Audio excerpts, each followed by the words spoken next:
Menebar kasih sayang semesta, membangun peradaban baru yang mulia, untuk kedamaian dan bahagia bersama dalam ridho Allah, Tuhan yang Maha Esa.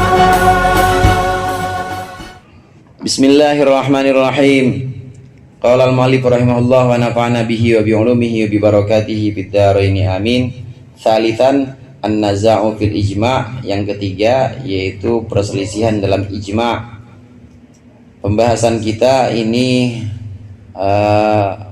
latar belakangnya atau setting waktunya itu waktu abad ke-2 Hijriah. Abad ke-2 Hijriah. Jadi mulai dari abad 150 hingga abad tahun 150 hingga tahun 200-an. Ini setting tempatnya, yaitu perselisihan. Ini udah masa tidak ada nabi dan sudah tabi'in, sudah muridnya tabi'in. Ada perselisihan, ada perbedaan pendapat tentang apa hukum Islam yang seharusnya dijadikan sebagai sumber utama. Kalau Al-Quran sudah pasti.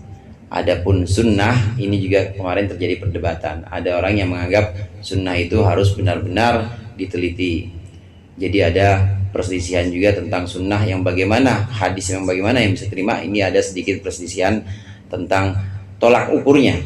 Tolak ukurnya hadis bagaimana yang bisa dijadikan sumber.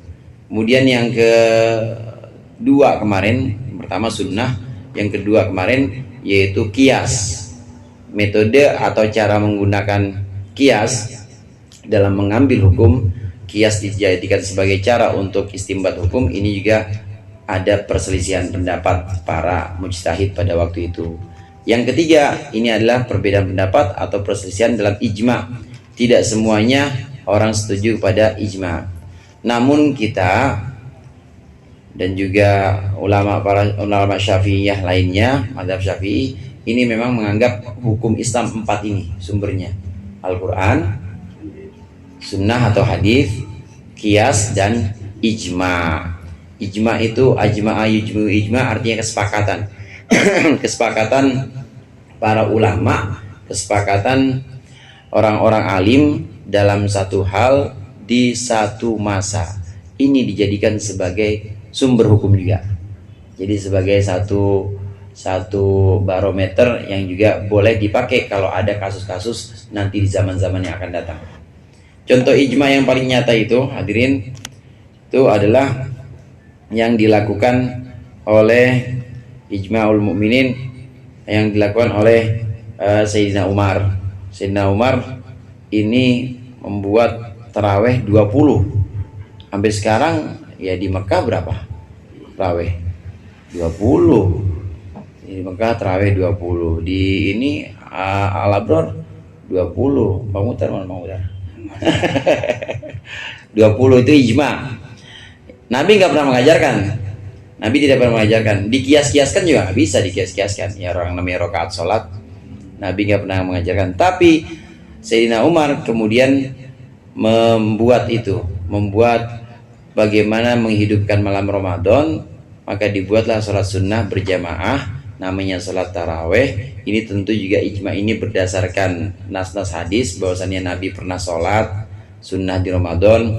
Kemudian para sahabat yang lain, Sayyidina Abu Bakar bahkan 30, Sayyidina Utsman, Sayyidina Abu Bakar 40 kalau nggak salah, Sayyidina Utsman 30. Maka diambil tengahnya, diambil tengah 20. Nah 20 ini dipanggil qori atau yang paling mahir baca Al-Quran dari kalangan sahabat. Dan semua sahabat waktu itu setuju tarawih bareng-bareng 20 rakaat, semua sahabat setuju. Ini contoh ijma ini. Ini juga bisa dijadikan sebagai dasar hukum dan hingga sekarang kita laksanakan. Ini yang namanya Ahlus Sunnah wal Jamaah. Sunnah yang dimaksud bukan hanya sunnah Nabi, tapi juga sunnah Khulafair Rasyidin, sunnah para sahabat. Dan bukan hanya sunnah para sahabat Khulafair Rasyidin, tapi sunnah ulama setelahnya. Kalau ulama setelahnya pernah sepakat ijma tidak melarang ziarah kubur misalnya, ya berarti boleh ziarah kubur. Tidak melarang mengirimkan doa untuk mayit, ulama setelah para sahabat, tabi'in, murid-muridnya tabi'in tidak pernah melarang, ya berarti boleh. Makanya itu yang kita ikutin. Karena itu sudah ijma ulama, tidak ada yang melarang. Bahkan ada yang menganjurkan. Ini menunjukkan bahwa kita mengikuti sunnah, baik sunnah Nabi, sunnah Khulafaur Rasyidin maupun sunnah ulama-ulama setelah Khulafaur Rasyidin, yaitu murid-muridnya sahabat dan murid-muridnya terus sampai murid-muridnya lagi hingga sampai kepada kita semua. Pembahasan tentang ijma ini mimma yaduru ala alsinatil fuqaha, sebagian dari barang atau perkara yang berlaku ala alsinatil fuqaha pada lisan-lisan ahli fikih. Sebagian yang berlaku adalah istidlaluhum, mengambil dalilnya fuqaha ala ba'di ma yahtajuna, atas sebagian bukti, atas sebagian argumen yang mereka berhujjah lahu untuk ma minal masaili, yakni masalah-masalah anna dzalika, bahwa sungguhnya itu mujma'un alaihi, bahwa sungguhnya itu yang mereka hujjahkan atau yang mereka jadikan argumentasi itu mujma'un alaihi, disepakati.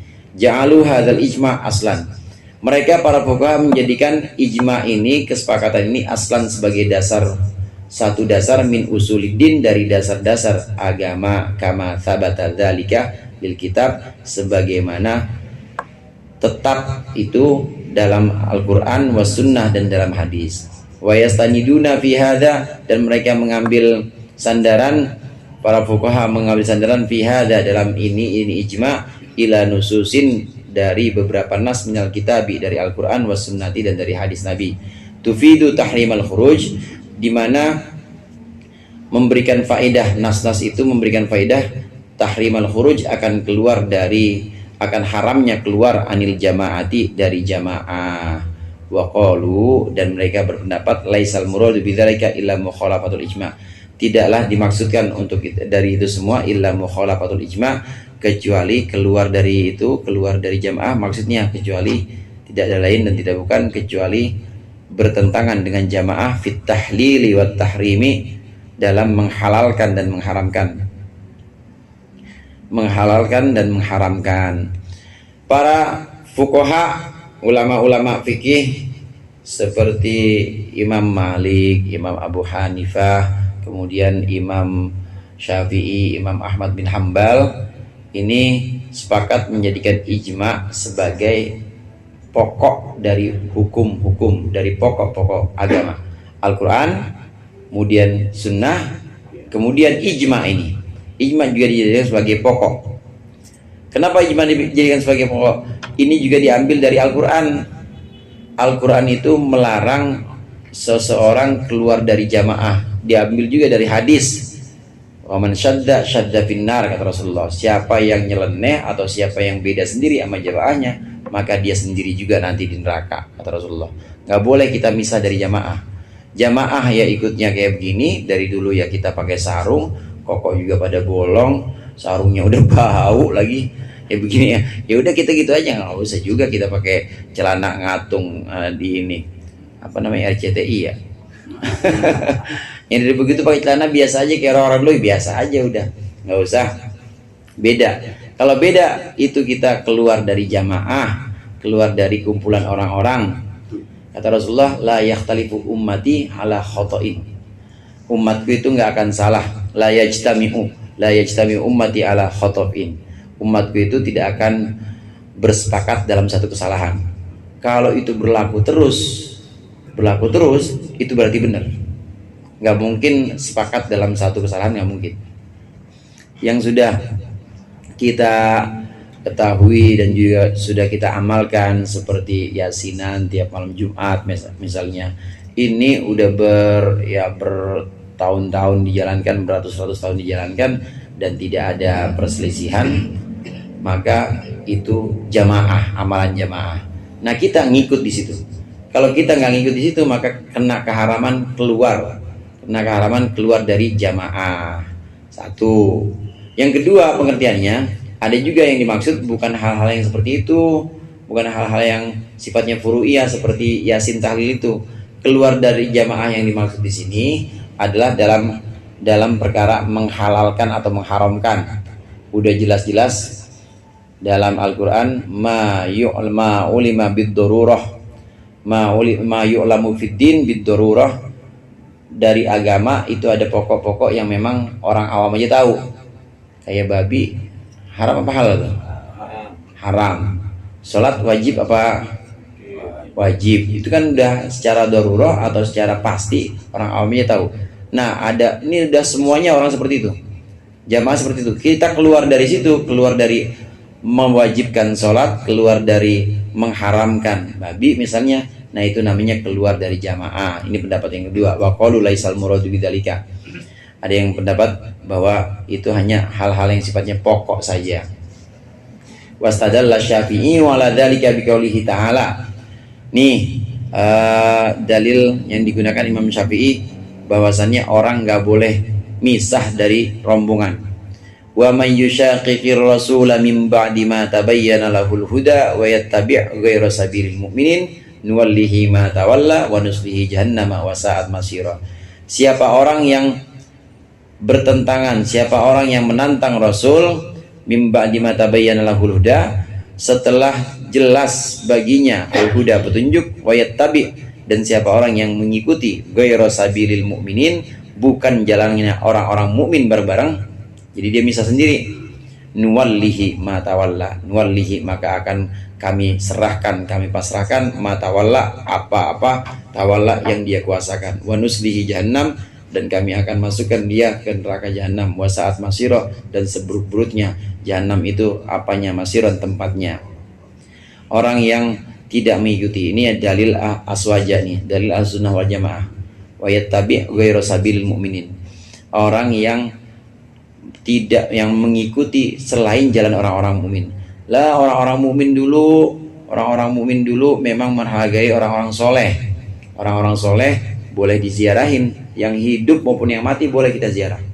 Itu dari dulu tuh, sahabat, kemudian tabiin, atba'ut tabiin, murid-murid tabiin, kemudian ulama-ulama salaf pada generasi Imam Malik, Imam Abu Hanifah, itu memang menganjurkan ziarah pada orang soleh, mau yang hidup ataupun udah mati, artinya makbarah kuburannya kita ziarah, itu dianjurkan.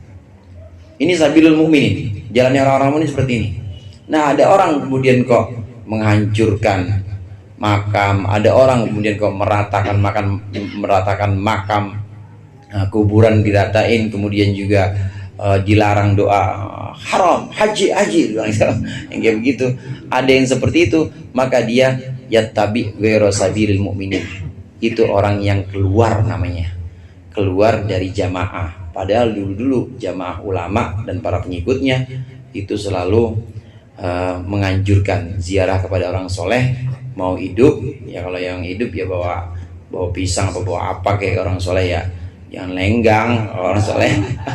Nah, kalau atau ke ziarah orang soleh yang sudah meninggal, artinya ziarah kubur, itu ulama-ulama dulu menganjurkan. Dan Nabi juga melakukan itu, menziarahi syuhada Uhud. Nabi ke makbarahnya para syuhada, orang-orang yang mati di perang Uhud. Ini dilakukan. Kok ada yang tiba-tiba keluar dari jamaah, nggak mau ikut-ikutan, maka dia yattabi sabili ghairil mu'minin. Ini antara lain terjadi di Najd. Najd tahu ya, Najd saudara ya? Najd itu ya masih dari Bakwangi, masih jauh. Najd itu ada dekat ini, ada di Hijaz juga, di Saudi Arabia itu ada daerah namanya Najd. Ada seorang namanya Muhammad bin Abdul Wahhab dari Najd, ini yang kemudian punya paham bahwa orang-orang yang menyembah atau menziarahi orang soleh itu lebih musyrik dibanding orang musyrik. Alasannya apa? Orang musyrik mah nyembahnya batu, kata dia nih, kata Muhammad bin Abdul Wahhab dari Najd. Orang musyrik mah ketahuan nyembahnya batu, batu mah nggak pernah maksiat, batu mah nggak pernah salah, nggak pernah maksiat. Dan ini nyembah wali yang katanya orang-orang pendahulu mereka atau leluhur mereka diziarahin, kan pernah dosa pasti. Orang pernah dosa diziarahin, berarti kan lebih musyrik dibanding orang musyrik. Itu kata dia tuh. Jangan di sini nanti gamparin sama Cingio. Dia bilang kita ini lebih musyrik dibanding orang musyrik, lebih kafir dibanding orang musyrik. Karena orang musyrik dulu, orang musyrik Quraisy itu nyembahnya batu yang gak punya salah. Nah kalau kita dikira kita itu katanya memuliakan orang soleh, padahal orang soleh itu pasti ada dosanya dulu. Itu alasan mereka. Makanya diratain semua kuburan itu. Kuburan para sahabat nggak ada namanya semua. Di Baqi, di Ma'la itu semuanya rata, nggak ada nama. Jadi mau pesen nama Ustaz Haji Nasir juga nggak bisa. Itu kan apa, rumput Ustaz ya. Nggak bisa, nggak ada, nggak boleh di situ. Naam, faqala inna tiba'a sabil mu'minin huwa mukhalafatul ijma' wallahu a'lam bissawab. Lebih kurangnya mohon maaf. Wallahul muwaffiq ila aqwamit thoriq. Assalamualaikum warahmatullahi wabarakatuh.